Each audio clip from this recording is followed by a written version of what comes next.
Welcome to the How to Be Awesome at Your Job podcast, the show where brilliant professionals share how to sharpen the universal skills required to flourish at work. Enjoy more career fun, wins, meaning, and money with your host, Pete Makaitis.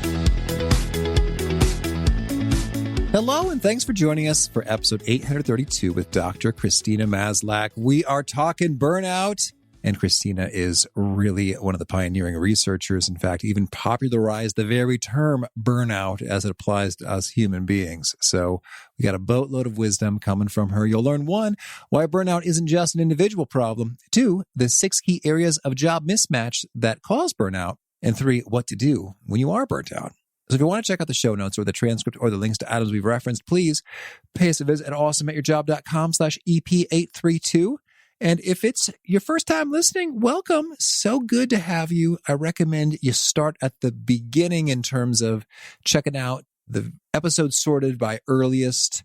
So you can see episode 000, start here, and then A, B, C, D, E, F to give you a little sampler of the sorts of topics that we talk about to get a good feel for what we're all about. Welcome. So good to have you, and so good to have Dr. Christina Maslach. She's a professor of psychology emerita at the University of California, Berkeley, and the co-creator of the Maslach Burnout Inventory, the most widely used instrument for measuring job burnout, and has written numerous articles and books, including The Truth About Burnout. In 2020, she received the Scientific Reviewing Award from the National Academy of Sciences for her writing on burnout. In 2021, she was named by Business Insider as one of the top 100 people transforming business. She also consults on the identification of sources of burnout and potential interventions.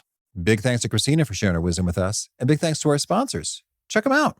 One sponsor to check out is Storyworth. Whenever I'm thinking about meaningful Father's Day gifts, Storyworth leaps to mind. Storyworth helps you preserve precious memories and stories from your father for years to come. Each week, Storyworth emails your loved ones a thought-provoking question that you get to help pick, such as, what's the bravest thing you've ever done? I personally love the prompt so much that I have refreshed Storyworth's questions page many times looking for more. Storyworth makes the writing process super quick and easy. All your loved one needs to do is respond to that email with a story, and then you get a quick copy of that. And after a year of this fun, Storyworth compiles your loved one's stories and photos into a beautiful keepsake hardcover book that you'll be able to share and revisit for generations to come. Families love Storyworth so much, they've got 25,000 5-star reviews on Trustpilot and have millions of stories preserved. So give all the fathers in your life a unique, heartfelt gift they'll all cherish for years. Storyworth. Right now, you can save $10 on your first purchase when you go to storyworth.com/awesome. That's storyworth.com/awesome to save $10 on your first purchase. And big thanks to our sponsor, Acorns. Acorns makes it easy to start automatically saving and investing for your future. You don't need a lot of money or expertise to invest with Acorns. In fact, you can get started with just your spare change. Acorns recommends an expert-built portfolio that fits you and your money goals, then automatically invests your money for you. NerdWallet.com, whom I love on these sorts of matters, gives Acorns a whopping 4.7 stars and says, quote, if you want to make the most of your spare change, there's no better place to do that than Acorns. Head to acorns.com/awesome or download the Acorns app to start saving and investing for your future today. And we got a legal disclaimer here. It may not be representative of all clients. Tier 1 compensation provided. Compensation provides an incentive to positively promote Acorns. View important disclosures at acorns.com/awesome. Investing involves risk, including the loss of principal. Please consider your objectives, risk tolerance, and Acorns' fees before investing. Acorns Advisors LLC, Acorns, is an SEC-registered investment advisor. Brokerage services are provided to clients of Acorns by Acorns Securities LLC, member FINRA/SIPC. For more information, visit acorns.com. One sponsor to check out is Harvard Business Review. This brilliant magazine, published at hbr.org, is the leading destination for smart management thinking. Fun fact, HBR has been mentioned in 108 episodes of the show. That's because HBR has great stuff that comes up often. They've got explainer videos, podcasts, real-world case studies, and much more. I think of HBR each night that I put on my special orange glasses. Their article, Will Blue Light Glasses Improve Your Sleep?, revealed that those who wore them reported better sleep and a 7% improvement in work performance as compared to those who wore the sham glasses. So I cite HBR anytime anyone tells me that I look silly wearing them. Now, much of HBR's content is available for free when you sign up at their site. Subscriptions that get you unlimited content cost $10 a month. If you visit hbr.org/subscriptions and enter the promo code AWESOME, you can save 10% off of that subscription. Again, to save 10% off of your HBR subscription, go to www.hbr.org/subscriptions and enter the promo code AWESOME. Now, here's Christina. Christina, welcome to How to Be Awesome at Your Job. Well, thank you for inviting me. I'm pleased to be here. Well, I'm so excited to talk about your latest work, the Burnout Challenge, managing people's relationships with their jobs, which I understand is hitting lists, which is really cool. Congratulations. Thank you. Thank you. We're very thrilled. And I'd love to ask, I understand that you didn't set out to become a burnout expert, yet you ended up one. What's the story here? Yeah, burnout found me rather than the other way around, I think. This was back in the 1970s. I had gotten my PhD. I'd gotten a job at UC Berkeley, and I wanted to start out doing research. I had been doing laboratory research on emotion. And when I got to Berkeley, they didn't have a lab ready for me to use. So I thought, well, I'm going to go out and talk to people. I was thinking about how do you deal with intense feelings when it's important for you to be calm and cool and do your job, and how do you understand all that? So I started talking to people that I thought might experience this on the job and give me some ideas that I could then test out in my research. And what would happen? So I was talking to people, what we would call now first responders, people working in the ER, police people, social workers, teachers, and so forth. And as we finished up the interview, I was often asked, could I tell you some more things that you haven't asked me yet about my job? Mm-hmm. And I'd say, yeah, sure. That would be great. Sure. It's confidential, right? Yeah. And they started telling me other things about the work that I hadn't really understood or heard about in the same way. And after a while, I began to hear the same kind of rhythm, the same kind of pattern, the same kind of story from people from very different kinds of occupations. And I'd ask them, do you share this with people? Oh, God, no, we don't, you have how do you talk about it or think about it? Is there a name? Well, I don't know, kind of thing. So I tried finding concepts in the research literature that I thought might be relevant, like dehumanization in self-defense, where you treat people like objects rather than human beings. So is that it? Oh, no. Okay. Well, medical sociology talks about detached concern that you have to have when you're a healthcare provider and working with a patient. You're concerned, but you also have to sort of back off and be not too involved. Well, I don't know how you do. I don't know. Okay. So then the second serendipitous thing happened, and that was that I was at a dinner for new people to the Berkeley campus, and I was chatting with the people on either side of me, and one of them was a woman from the law school. I described a little bit about what I was doing to her, and she said, oh my God, I don't know what you call it, but in legal services, poverty law, where I just came from, we call it burnout. And I thought, oh, that's interesting. So then when I ended the interviews, I'd ask, what about dehumanization? No. Detached concern? How about burnout? Yes, that's it. That's the word. And so it just became something that I just got intrigued by because that was where the word came from. People resonated to it and said, yes, that captures what I'm going through and feeling. But people would get angry as they talked about things. They would cry sometimes when they talked about things. It was clearly something that was really, really important for people. And I kept thinking, I'm stumbling across something that I hadn't been prepared for, but this seems like it deserves some more attention. I got to find out what's going on here and see if I can understand it better. So the first paper I ever published, I couldn't get published in an academic journal because they thought it was pop psychology. But I ended up publishing it in a popular magazine at the time called Human Behavior. And at that point, it went, what we would say today, viral. This was before internet, though. So I was getting sacks full of mail in the department office from people saying, oh, my God, I've read your article. I thought I was the only one. Let me tell you my story. And so it just exploded at that point in terms of people being interested in the phenomenon or saying, I know what this means, and I want to share that with you as well. So it just sort of grabbed me along with everything else I was doing in research and just decided I need to study this some more and figure out what's happening. And if we can learn something about it to prevent it or help people deal with this, then that would be a contribution that would be important to make. Well, that is a very rich story. Thank you, Christina. And I'm thinking about it almost like how etymologically speaking, I'm thinking like they say someone like discovered the Beatles or whatever. Well, the Beatles were talented. That they didn't invent the Beatles, but someone realized, oh, this is a thing, and made it huge. So in effect, like, you are sort of the equivalent discoverer of burnout. Maybe not so much like, go figure, this is a phenomenon that affects humanity, but rather, we have some themes and some language and poverty law, huh? I guess that's where the origin story. I never knew.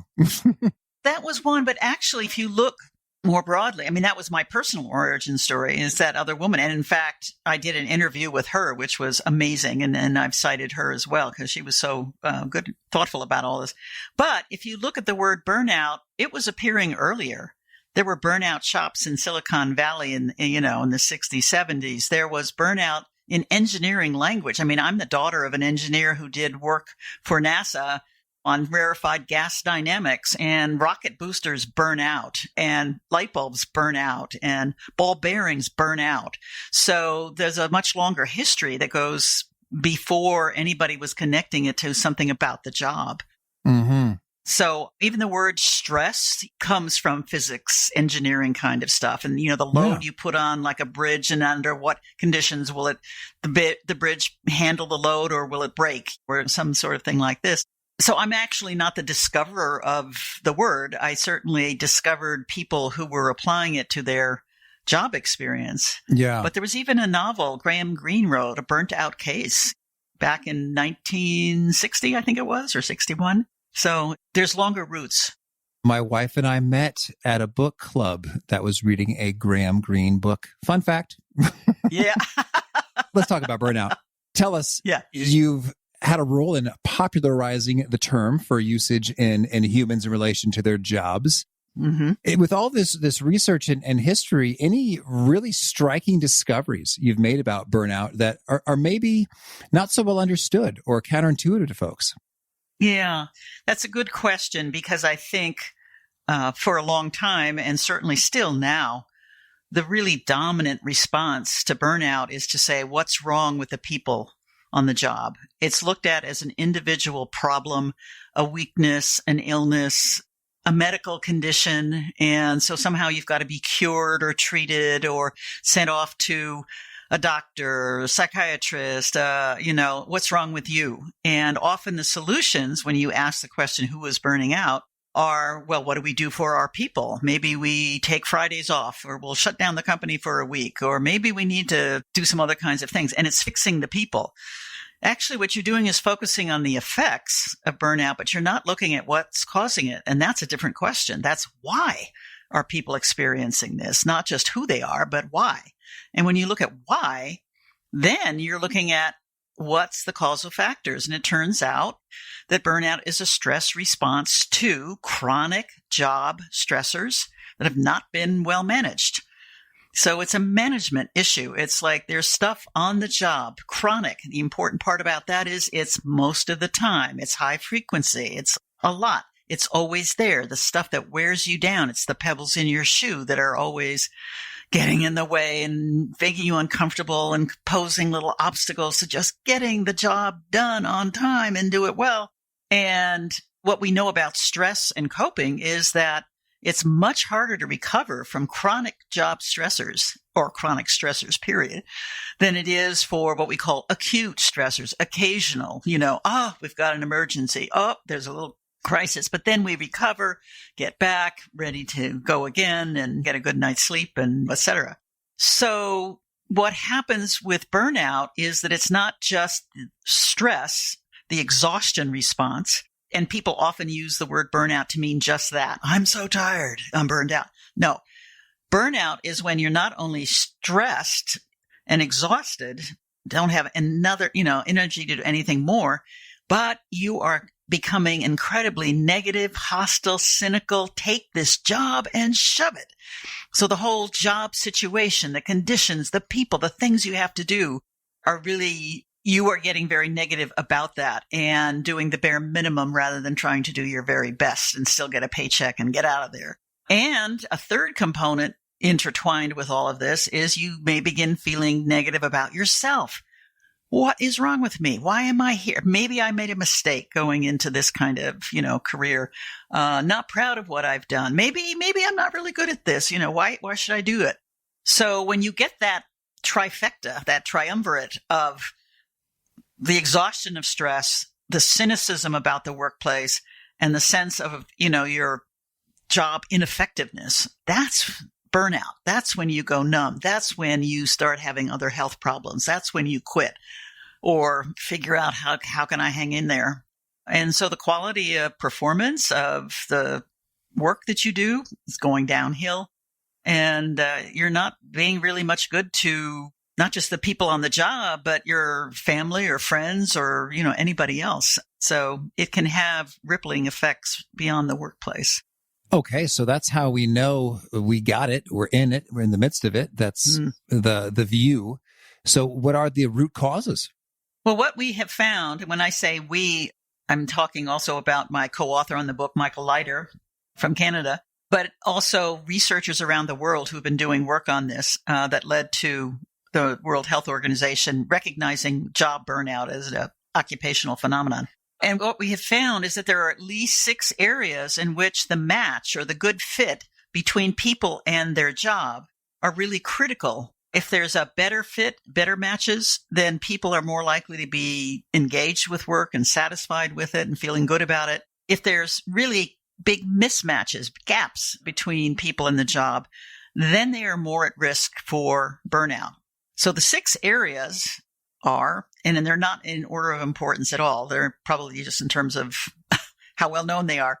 One is workload, and there the mismatch is high demands, but really low resources. You don't have enough time, equipment, colleagues, information, whatever it is, to get the job done and meet the demands.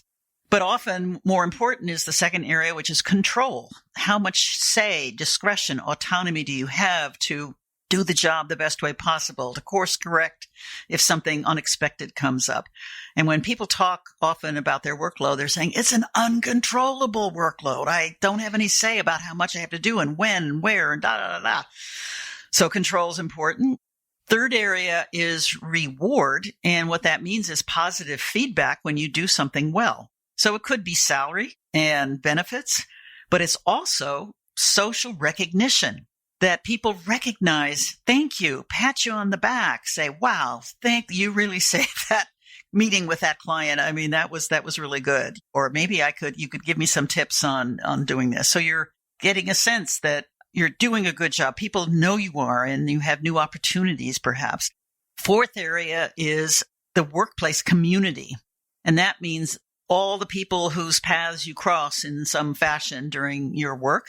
And are those relationships one of trust, of mutual support? We figure out how to get together on the same page. We have different points of view. We help each other out. We mentor each other. We have good times and celebrate when things go well. Or we work in what is often called these days a socially toxic workplace, where you don't know the other people well. They're aiming to throw you under the bus before they do anything that's helpful for you or you for them. There's bullying. There's harassment between people on the job, incivility, people not treating each other well. And we have seen that area of socially toxic workplaces really growing even before the pandemic. Mm-hmm. Fifth area has to do with fairness. Whatever the rules, whatever the policies, whatever the practices, are they fairly applied equitably to that people who did something special get the next opportunity, or the office with the window, or promotion comes fairly, as opposed to people who are unfairly cheating line to get ahead, brown nose the boss. The goodies go to the wrong person. The award process here is rigged. The people who really do something special never get recognized. That kind of thing. And that can build a lot of the cynicism of burnout if you feel that you're working in an unfair place. This is where, by the way, discrimination lives, where glass ceilings are. It's not a fair environment in which people are moving ahead. And finally, the sixth area is values, also talked about as meaning. And I think more recently people have said purpose, but it's the sense that I'm doing something that is important, makes a difference. I'm proud of the kind of work I do. The values of the organization and where I am, are in line with what I think is right. Or if for burnout, I'm in a job where there are ethical conflicts, where I'm being pushed to do things that I think are wrong, or not to say something when I see something that should be reported because it is illegal, or doing things that just so go against my vows. This is not why I went into medicine. I've got to get out of here because it's not just about making money. I want to be in a place where I'm really helping people. That's why I want to do this kind of work.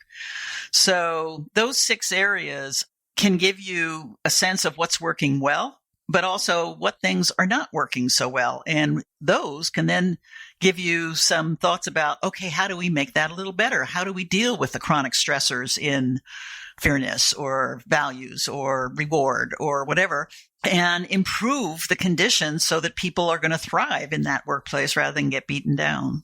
Mm-hmm. And what have you found to be some clever best practices or approaches to bring matching back in action, or maybe either on the employee side or on the employer side? Both.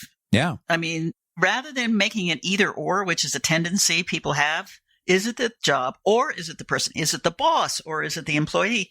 It's both and, all of them. And in many ways, when it says that job stressors have not been successfully managed, it could be managed by the individuals, by the team, by managers, by professional organizations. There are a lot of ways in which things could be altered or changed, or ideas can be proposed that, how about we do it this way? How about if we redesign intake so that we don't have this kind of problem that we all complain about? Maybe it would be better how about if we do it in this way, which would be a rotation? Well, but come up with ways of identifying the chronic job stressors and what are the various options that we could do to get rid of them, modify them, make them less intense in terms of negative outcome. There's a lot of ways of doing it. In terms of, for example, we have a lot of examples throughout the book in the 6 areas saying, here's what different kind of places did and tried to improve the match there. And one of them involved fairness, which when we did an assessment, this was a organization that had about 800 people. It wasn't workload. It wasn't reward, to the surprise of the C-suite. It was fairness. And they're saying, what do you mean? People think we're unfair. And they were looking and asking people, what's the problem? They found one thing that everybody really hated, and that was a distinguished service award that got you an extra little bonus check. And it was kind of like, wait, money? And it was unfair because people said the wrong people get that award. Okay. They haven't done anything special. They didn't get a promotion. So they went to their supervisor and said, can you help me out? Okay, I'll give you the award instead. Or it went to the leader of a team, and the team members who actually did all the work of the special thing don't get anything, just the leader. Or, there were like 50 reasons why the award was considered so unfair. People hated it, didn't want anybody to know that they might be nominated for it. So once that was we presented the results of it and said, this is what you guys said. They put together a group, a task force with people from different levels of employees in different units to work on it and come up with a better solution. The first thing was to point to the CEO and say, fix it. And he said, I didn't know we had a problem. You better help me, figure out what to do. And it was not easy at first. There's all different kind of things you have to consider and come up. But they came up finally with a proposal for how to really recognize people who'd done something really special. And it was voted on and put in. And when we went back a year later to do some follow-up interviews, because we were following people over time, that fairness issue had dropped out because people said, okay, now we're doing it right. And also saying in the interviews, if we could fix that, guess what else we could fix? It built hope, optimism. Hey, we could actually think of ways of making our working life better by identifying the problems and doing something about it. That's beautiful. That's beautiful. Well, that's really counterintuitive and good to know. Yeah.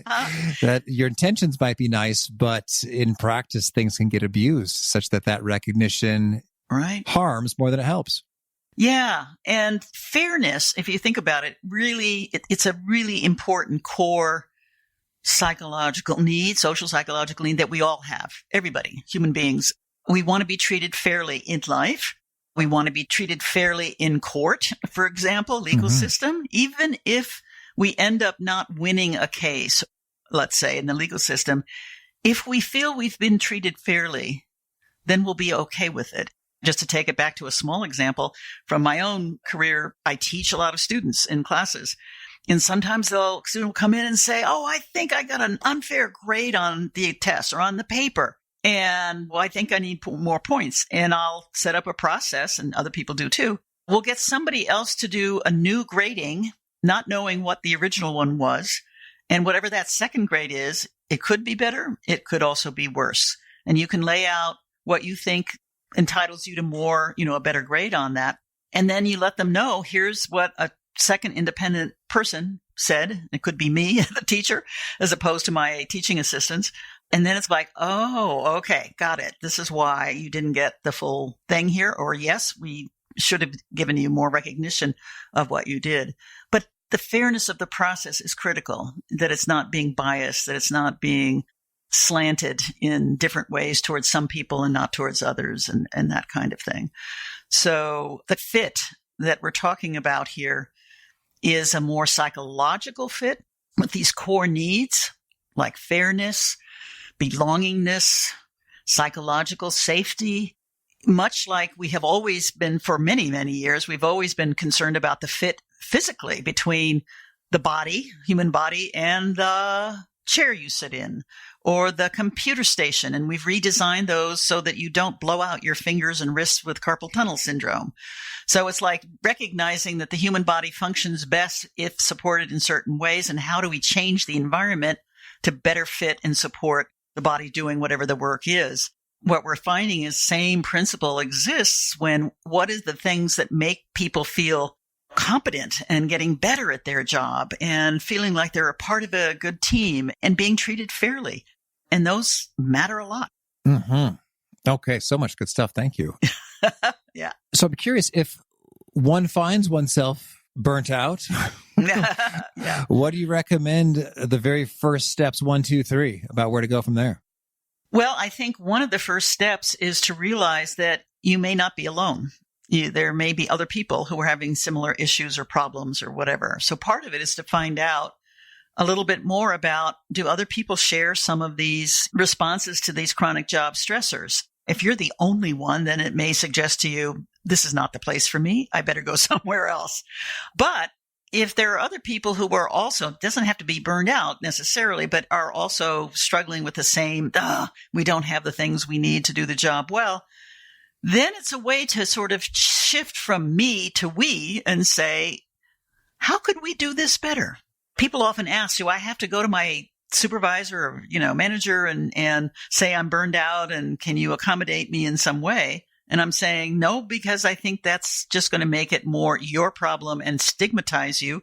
That, that's not the way to go. But if we could say, how do we put in a process for our unit, our team, our, whatever the sort of reasonable grouping is here, to handle some of the problems we're all feeling about an unfair procedure, how could we make it better? That's a different question than what's wrong with you or what's wrong with me.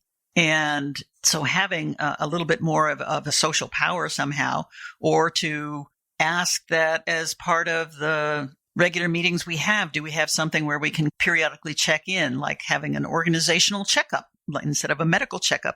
How are we doing? What are any signs of problems coming along? The world's changing. Do we need to actually rethink the jobs a little bit because we're not quite on, so having a focus on how do we make it better actually allows for more thoughtful action and collaboration and customization to actually improve the job conditions.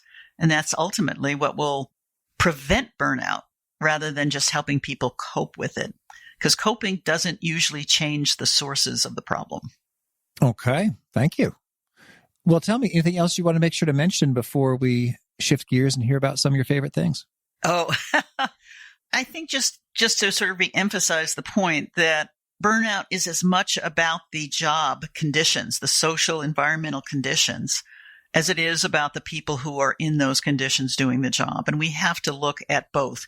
Getting a better match, a better fit, can involve changes, redesign, thinking new things on both the person side and the job side. And particularly if it's things that are affecting more people, a lot of people, it's important to look at that. What we have seen recently in, say, Gallup polls, both for this country and for globally, is that the vast majority of workers say they are not engaged with their job. It used to be about 30%, only 30%. I always used to wonder about the other 70. Now it's dropping down to 20% globally. Yeah. People are not engaged. So it's like you don't have to focus on the extreme opposite of engagement of burnout. People all along the middle of that continuum are also not so happy with their work. So the idea of how do we make the job better? How do we evolve? We didn't see COVID coming maybe, but we had to adjust to that. But in 5 years, the world probably is going to be different from what it is now. We're still going to have to adjust and figure out what do we not need to do? What could we do differently? What is the most important stuff? And how do we just kind of rethink this job and not just keep doing it the same way it's always been done? Okay.